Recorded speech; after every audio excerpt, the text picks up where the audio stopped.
لو زهقتي كده من كل الأكل واحنا آخر الشهر بقى والميزانية مش قد كده، وعايزة تعملي أكلة كده حرشة ياكل منها كل البيت، وكمان لو عايزة تحافظي على وزنك، مش عايزة تستخدمي زيت كتير ولا قلي ولا الكلام ده، يعني معلقة زيت واحدة هتعملي الأكلة كلها. ولو مستعجلة وعايزة تعملي أكلة كده سريعة بجد تعمليها في ثانية إلا ثانية، يبقى مفيش غير الوصفة بتاعت النهاردة. سهلة وسريعة واقتصادية وفي نفس الوقت طعمها بجد روعة. تابعيني بقى في الفيديو علشان تشوفي الطريقة. ويلا كده بسرعة اشتركي في القناة ولايك وشير لو عجبك الفيديو. انا النهاردة بقى معايا بتنجانية كده واحدة وبطاطساية، مش اكتر من كده. البتنجانية دي كانت عندي في التلاجة كده، وزي ما انتوا شايفين كده دبلت، قلت لها تعالي بقى هعمل بيكي وصفة تحفة. جبتها كده وقطعتها بالشكل ده. اهم حاجة ان انت تقطعيها قطع صغيرة زي القطعة اللي انت شايفاها دي بالظبط. شلت اهم حاجة الجزء اللي فوق والجزء اللي تحت وقطعتها بقى بالشكل ده. هرش عليها كده رشة بسيطة من الملح وهركنها حوالي 10 دقايق تنزل المية اللي فيها. مش هنقليها ولا اي حاجة، هقول لكم دلوقتي هنعمل فيها ايه. وهجيب كده البطاطساية بتاعتي وهقشرها بالشكل ده. المقشرة دي حلوة قوي يا جماعة، بتقشر معاكي كل حاجة في ثواني كده بكل سهولة. وهقطع بقى البطاطساية قطع زي ما انتوا شايفين كده، وبعد كده هقطعها مكعبات صغيرة جدا زي ما قطعت البتنجان كمان واصغر. شايفين انا عايزة القطعة تبقى بالشكل ده.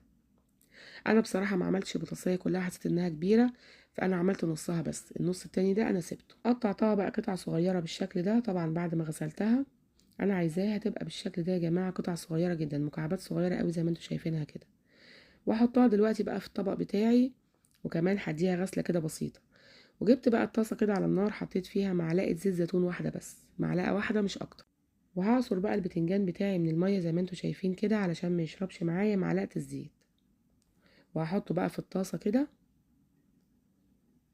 حلو قوي كده. شايفين المية دي احنا مش محتاجينها خالص. وهبتدي كده ان انا اشوحه على نار هادية. ودلوقتي بقى ان انا هضيف البطاطس، انا هحط البطاطس والبتنجان يعني مع بعض. هقلبهم بقى كده وهديهم تشويحة، طبعا احنا حاطين معلقة زيت واحدة. هديهم تشويحة كده حلوة.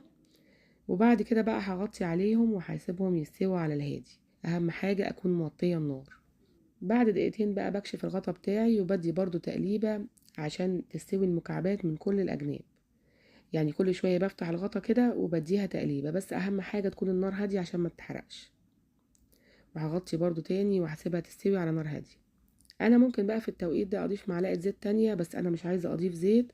فضفت كده حوالي 4-5 معالق من المية. المية دي هتساعد ان البتنجان والبطاطس يستووا بسرعة. ومش هضيف دهون تاني، هي معلقة الزيت بس. وهغطي برضو وهسيبها كده في الصهد، بخار المية كده يسويها. بس برضو انا مشغلة على الهادي.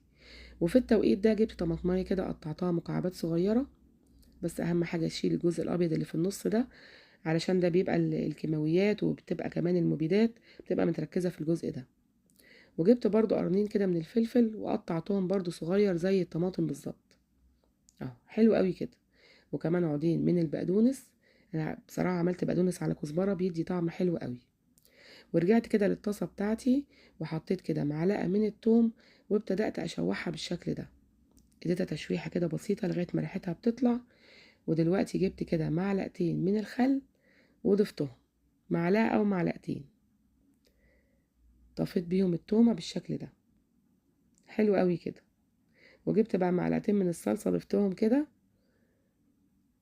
وهبتدي بقى ان انا اقلب كل المكونات دي مع بعضها. شايفين بقى الاكلة دي يا جماعة بتتعمل بجد في ثانية الا ثانية. مش عايزة وقت خالص. وبسرعة بسرعة هضيف الفلفل. وكمان شوية صغيرة وهضيف الطماطم. بس كمان ضفت لها كده معلقتين من المية لان انا عايزاها تبقى جوسي ما تبقاش ناشفة. حلو قوي كده. دلوقتي بقى هضيف الطماطم وهقلبها دقيقة او دقيقتين، وهبتدي بقى ان انا اطفي النار. وهتبقى جاهزة معايا. شايفين بقى شكلها يا جماعة تحفة. هضيف لها بس شوية ملح كده، ظبط لها الملح بتاعها. وشوية فلفل اسود. وكمان شوية كمون وكزبرة وبابريكا. مش اكتر من كده. وهتبقى معايا احلى اكلة تاكليها كده في الصيف، تبقى خفيفة كده. ما وقفناش في المطبخ كتير، بمعلقة زيت واحدة. وكمان حرشة وطعمها حلو قوي.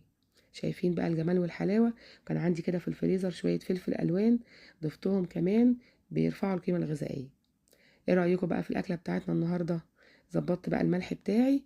وكمان رفعتها من على النار وضفت بقى شوية بقدونس وكزبرة كده على الوش كملوا الطعم بتاع الوصفة بتاعتنا. والله بقى لو تجيبي بقى العيش بتاعك ربع رغيف نص رغيف على حسب بقى النظام بتاعك، وتاكلي احلى اكلة. ممكن كمان تتاكل حاف، بتبقى طعمها حلو قوي.